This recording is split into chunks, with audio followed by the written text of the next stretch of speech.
દિવાળી એકદમ નજીક આવી ગઈ છે મિત્રો, અને વળી જો એવામાં તમારે કોઈને નાસ્તા બનાવવાનું રહી જતું હોય ને તો તમે એક વખત આ રીતે ઘઉંના લોટની અંદર દૂધ મિક્સ કરીને નાસ્તો બનાવશો ને મિત્રો, તો તમે બીજા નાસ્તા ભૂલી જશો. એટલો ટેસ્ટી, લાજવાબ અને મજેદાર આ નાસ્તો બનીને તૈયાર થાય છે મિત્રો. તો ચોક્કસથી આ વિડીયો તમને ઉપયોગી થશે. તમને ગમે તો લાઇક કરજો, શેર કરજો અને સબસ્ક્રાઈબ કરવાનું બિલકુલ નહીં ભૂલતા. તો ચાલો શરૂ કરીએ આજની આ નવી રેસીપી.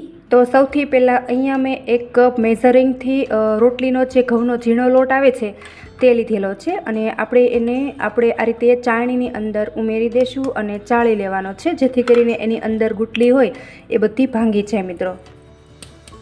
જો આ રીતે વધારાની જે ગુટલી હશે ને એ બધી નીકળી જશે, તો તમે જોઈ શકો છો. અને ત્યાર પછી આપણે લોટ ચાળે આ રીતે આપણે એક લોટની વચ્ચે ખાડો કરી લેશું, અને આ ખાડાની અંદર આપણે થોડું એવું મોણ ઉમેરી દઈશું. અને આ રીતે આપણે હાથની મદદથી લોટ સાથે મોણને સરસ રીતે મિક્સ કરી દઈશું. હવે અહીંયા મેં થોડો મોણનો ઓછો ઉપયોગ કરેલો છે, કારણ કે આજે આપણે એની અંદર દૂધ નાખવાનું છે ને, એટલે દૂધની અંદર પણ થોડું મોણ આવી જ જાય છે ઓલરેડી. મિત્રો, આ ઘઉંના લોટનો નાસ્તો એટલો ટેસ્ટી અને લાજવાબ થાય છે ને કે વાત જ ના પૂછો, અને એકદમ બનવામાં પણ એકદમ યુનિક લાગશે. તમે વિડીયો છેલ્લે સુધી જોજો. આપણે જ્યારે બનાવશું ને એટલે એકદમ યુનિક વિડીયો છે આખો. મિત્રો, તમને કંઈક નવું જાણવા મળશે, અને જો તમારે મહેમાનોને નાસ્તો સર્વ કરવો હશે ને તો પણ એનો લુક એકદમ સરસ એવો આવશે મિત્રો. અને હવે આ લોટની અંદર આપણે 1 ટીસ્પૂન જેટલા અજમા એડ કરી દઈશું. હવે આપણે અજમા લીધા એટલે તમને એવું થતું હશે કે આ ફરસી પૂરી છે કે પછી કોઈ બીજું નમકીન છે, પણ ના, તમે વિડીયોને છેલ્લે સુધી જોજો, તમને આગળ નવું જ જાણવા મળશે મિત્રો. તો આ રીતે બંને હથેળીની વચ્ચે મસળી અને આપણે આ રીતે મિક્સ કરી દઈશું. અને ત્યાર પછી અહીંયા મેં 1 ટીસ્પૂન જેટલું જીરું લીધેલું છે, આખું જીરું લીધેલું છે અને શેકેલું છે. આ રીતે એને પણ બંને હથેળી વચ્ચે મસળી અને એડ કરી દઈશું. ખૂબ સરસ એવો ટેસ્ટ આવશે મિત્રો. મિક્સ કરી દઈશું. અને ત્યાર પછી અહીંયા આપણે ટેસ્ટ અકોર્ડિંગ મીઠું એડ કરી દેવાનું છે. મિક્સ કરી દઈશું સરસ રીતે. અને હવે આ ઘઉંના લોટની અંદર આપણે જે પ્રમાણે દૂધની જરૂર પડે એ પ્રમાણે આપણે દૂધ ઉમેરતા જઈશું. મિત્રો, એક વાત તમે ખાસ નોટિસ કરજો, અહીંયા આપણે પાણી બિલકુલ નથી એડ કરવાનું, માત્ર દૂધથી જ આપણે લોટ બાંધવાનો છે. તો દૂધ ઉમેરી દઈશું. તો મિત્રો, તમે જોશો કે કંઈક મેં આ રીતનો લોટ બાંધીને તૈયાર કરી લીધેલો છે. અને તમે એક વાત ખાસ નોટિસ કરજો કે મેં અહીંયા મેંદાનો બિલકુલ ઉપયોગ નથી કરેલો, માત્ર ઘઉંના લોટથી જ મેં આ નાસ્તો બનાવી રહી છું. અને જેટલું આપણે મેંદાનો ઉપયોગ ઓછો કરીએ ને એટલું સારું એમ, કારણ કે બાળકોને આ નાસ્તો ખાવાનો હોય ને એટલે મેંદો વધારે પ્રમાણમાં આપણે સ્કીપ કરી દેવો જોઈએ. અને ત્યાર પછી અહીંયા આપણે થોડું તેલ ઉમેરી દઈશું અને લોટને આપણે સરસ રીતે કૂણવી લેશું અને સોફ્ટ કરી લેશું. સરસ રીતે આપણે મિક્સ કરી દઈશું તેલ સાથે. અને હવે આપણે એને 10 મિનિટ લોટને આ રીતે ઢાંકી અને રેસ્ટ આપી દઈશું. ત્યાં સુધી આપણે આગળની તૈયારી કરી લઈશું. આપણે ગેસ પર તેલ પણ ગરમ થવા માટે રાખી દઈએ. તો મિત્રો, 10 મિનિટ જેવું થઈ ગયું છે, અને આપણે લોટ ખોલી અને ચેક પણ કરી લઈએ. તો લોટ આપણો સરસ એવો આ રીતે સેટ થઈ ગયો છે, અને હવે આપણે થોડો હાથની મદદથી આ રીતે કરી અને આપણે એને મસળી લઈશું. તો હવે તમે જોશો કે આપણે જ્યારે ફરસી પૂરી કે પછી જીરા પૂરી બનાવીએ ને મિત્રો, ત્યારે લોટ એનો ખૂબ આપણે કઠણ રાખવો પડતો હોય છે, પણ આપણે આ નાસ્તો જ્યારે બનાવીએ ને ત્યારે લોટ આપણે એકદમ ઢીલો રાખવાનો હોય છે, અને મોણ આપણે થોડું વધારે ઉમેરવાનું હોય છે. તમે જોઈ શકો છો કે આ રીતે હું આંગળીથી દબાવું ને તો એ ઇઝીલી દબાઈ જાય છે. તો એવો આપણે લોટ બાંધીને તૈયાર કરવાનો છે મિત્રો. અને ત્યાર પછી આ રીતે બાંધેલા લોટમાંથી આપણે આ રીતના એક મોટું લોટ તોડી લેશું, અને આપણે સરસ રીતે આ રીતે ગોળું કરી લેશું, અને આપણે એને વણી લેવાનું છે. હવે તમે આ રીતે વણશો ને એટલે એકદમ ઇઝીલી વણાઈ જશે મિત્રો. હવે તમે આની અંદર કોરા લોટથી કોટ કરશો ને તો તમે આ નાસ્તો જ્યારે તળશો ને તો તેલની અંદર કોરો લોટ પડશે, અને નાસ્તો આપણો સરખો નહીં તળાય મિત્રો. તમે જોશો મિત્રો, આ રીતની આપણે રોટલી બનાવીને તૈયાર કરવાની છે. અને હવે ત્યાર પછી આપણે આ રોટલીને કટ કરી દેવાની છે. તો સૌથી પહેલાં જે આપણે આ છેડાનો ભાગ છે ને આ રીતે કટ કરી અને સાઈડમાં કરી લેશું. અને આ રીતે આપણે બધા સરખી રીતે સ્ક્વેર થાય ને બિલકુલ એ રીતે આપણે કટ કરવાનું છે મિત્રો. ખાસ નોટિસ કરજો તમે.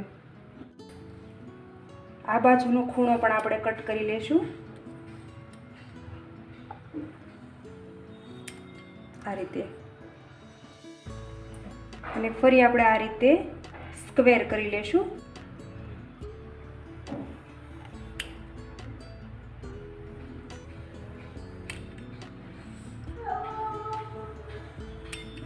જો આ રીતે નાના મોટી થતા હોય તો આપણે સાઈડમાંથી આ રીતે કટ કરી લેશું.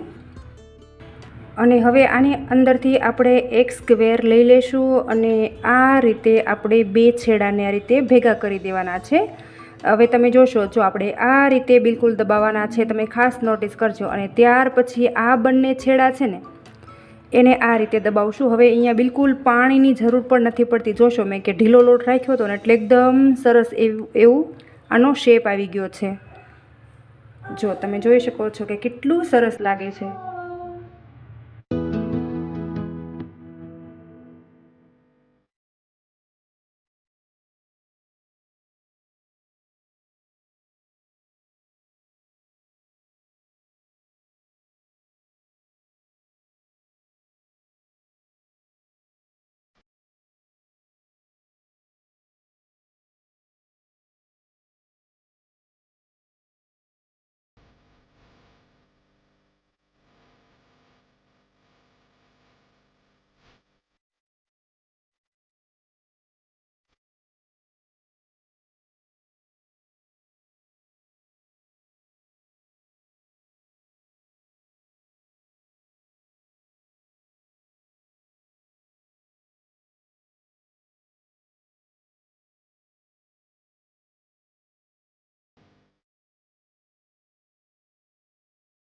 તો મિત્રો તમે જોશો કે ઘઉંના લોટનો નાસ્તો મેં અહીંયા તૈયાર કરી લીધેલો છે. તમે જોશો કે એકદમ સરસ એવું ફ્લાવર જેવું બનીને તૈયાર થયું છે મિત્રો.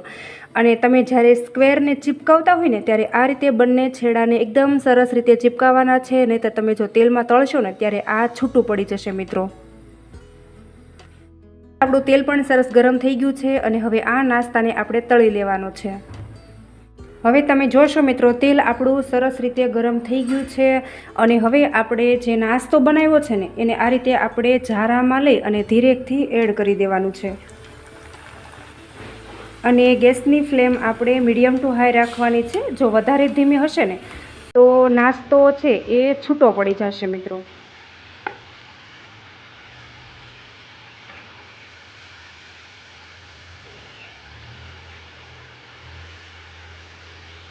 તો ફ્રેન્ડ્સ, તમે જોઈ શકો છો કે આપણા ઘઉંના લોટનો નવો નાસ્તો એકદમ સરસ રીતે તળાઈ ગયો છે મિત્રો.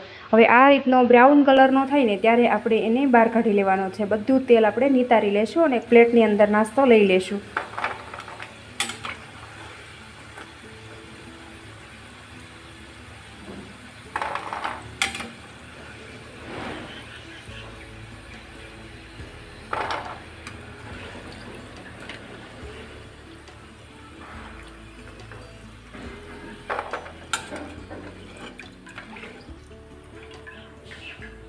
તો મિત્રો તૈયાર છે દિવાળી સ્પેશિયલ ઘઉંના લોટમાંથી એકદમ નવો નાસ્તો. હવે તમે એનો અવાજ પણ સાંભળો. કેટલો ખસ્તા અને એકદમ ક્રિસ્પી આપણો નાસ્તો બનીને તૈયાર થયો છે મિત્રો.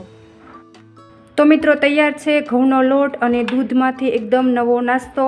તો તમને આ રેસીપી કેવી લાગી ને મિત્રો એ મને કમેન્ટ બોક્સમાં તમારો ફીડબેક જરૂરથી આપજો.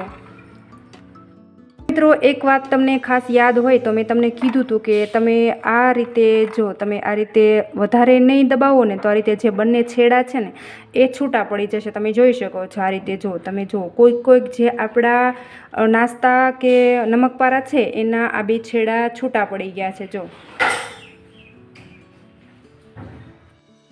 તો મિત્રો આશા રાખું છું કે તમને મારો આજનો આ વિડીયો ખૂબ જ પસંદ આવ્યો હશે, અને જો તમને પસંદ આવ્યો હોય ને તો તમારા ગ્રુપમાં શેર કરવાનું બિલકુલ નહીં ભૂલતા.